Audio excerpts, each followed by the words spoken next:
और एआई जैसा कार्यक्रम पहले दिन से ही उसमें सवाल खड़े हुए, रोबोट कहाँ का आया और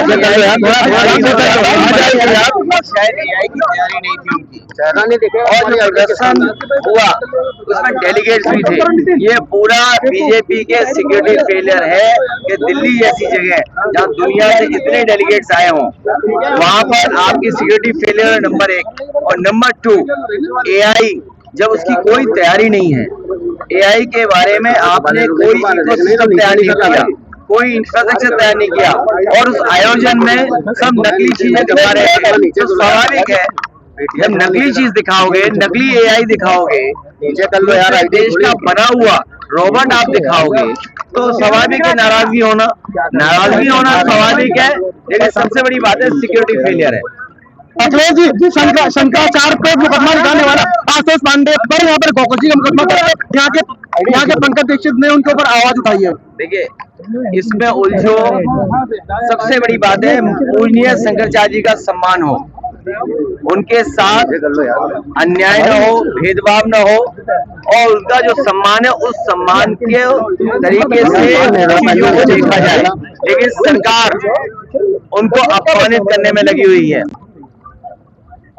सरकार उन्हें अपमानित करने में लगी हुई है। ये सरकार का लोकतांत्रिक व्यवहार नहीं हो सकता, उसका विरोध आम लोग कर रहे हैं। शंकराचार्य का अपमान कोई भी स्वीकार नहीं कर सकता। दो भागों में इससे हिंदू तो नहीं बढ़ जाएगा। देखिए, हिंदू को तो कागज ढूंढने पड़ रहे हैं। हमारा पत्रकार साथी कुछ ऐसा सवाल टेढ़ा मेढ़ा कर रहा है जिससे इन्हें जानकारी होगी। ये बीजेपी वाले जो पहले एनआरसी करना चाहते थे, उन्होंने एसआईआर के बहाने एनआरसी की और लोगों को कहते थे कि मुसलमान भाइयों के हम कागज भी चेक करेंगे और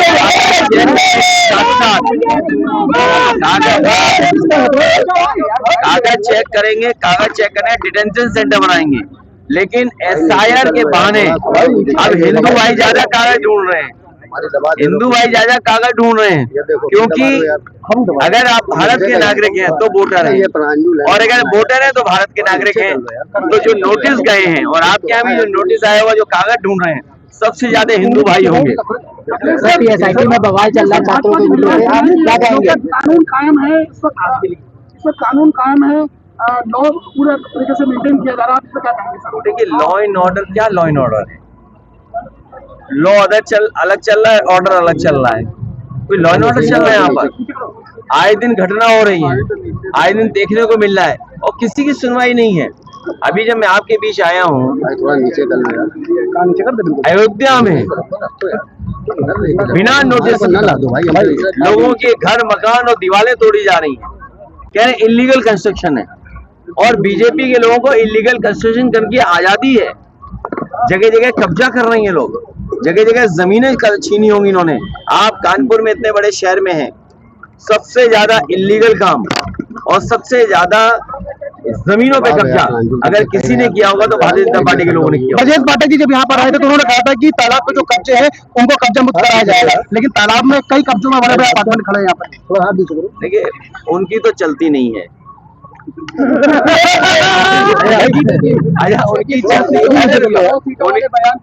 उनकी चलती होती तो आप कल्पना कर सकते हैं कि बटुक जो हमारे पूजनीय भविष्य में हमें आपको रास्ता दिखाने वाले लोग, धर्म की चीजों को समझाने वाले लोग, उनकी चुटिया पकड़ करके अपमानित हुए। और उन्होंने कहा, हमारे जो डिप्टी सीएम है, कि उन्हें महापाप पड़ेगा।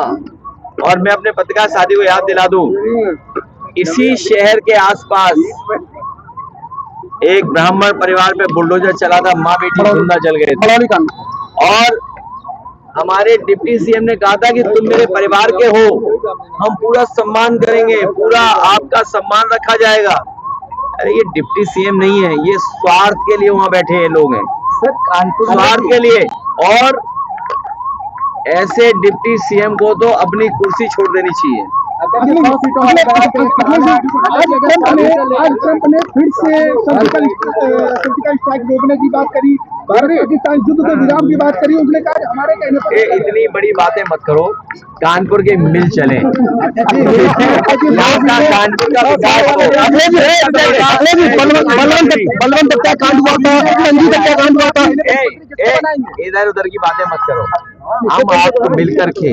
हम आप मिलकर के नई सरकार बनाएं, बिजली सस्ती कराएं, सड़कों पर ट्रैफिक जाम न लगे, सड़कों पर सांड न घूमे, और यहाँ की कानपुर का जो इतिहास रहा है, कानपुर जो इंडस्ट्रियल टाउन रहा है, इसको पुनः इंडस्ट्रियल टाउन कैसे बनाएं और यहाँ पर इंडस्ट्री को कैसे सपोर्ट करें जिससे रोजगार और नौकरी हम लोग दे सकें, और यूपी की अर्थव्यवस्था में भी भागीदारी कानपुर की हो। मैं आपको भरोसा दिलाता हूँ, समाजवादियों की सरकार बनाइए।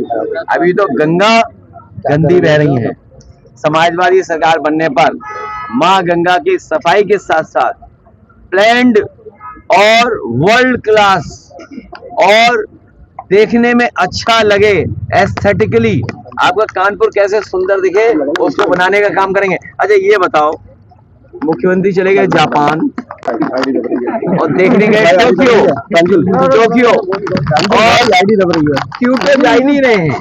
अब आप इसी से समझ लीजिए, जो हमारे देश के प्रधानमंत्री और उस समय के जो प्रधानमंत्री थे जापान के, उनके बीच समझौता हुआ था और ये बात तय हुई थी कि हम क्योटो बनाएंगे आपके वाराणसी को, और शायद कानपुर को बनाना चाहते होंगे लास वेगास, या शायद अब सिंगापुर देख आए हैं हमारे मुख्यमंत्री जी, तो कानपुर को खोद करके दोबारा फिर सिंगापुर बनाएंगे।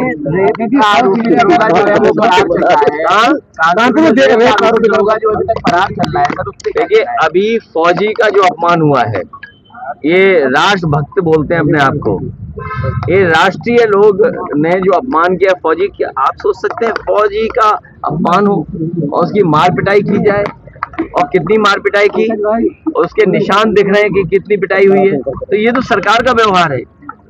इस सरकार ने फौज के लोगों को अपमानित किया, शंकराचार्य को अपमानित किया, किसानों को अपमानित किया, बुलडोजर चला करके माँ बहन को जिंदा जला दिया, गाड़ी पलटा दी, और एक वकील हमारे नामारासी वो जेल में है। कब आगे सुप्रीम कोर्ट से बेल मिल गई है। अरे हमें उम्मीद है वो बाहर आकर के अपने कलम का जादू दिखाएंगे, और जिन लोगों ने उनके साथ ये व्यवहार किया है उनको कानूनी सजा दिलाने का काम करेंगे। आपके राज्य की खबरें, आपके शहर की खबरें सबसे पहले जानने के लिए देखते रहें अमर उजाला। चैनल को सब्सक्राइब जरूर कर लें और पाएं हर अपडेट।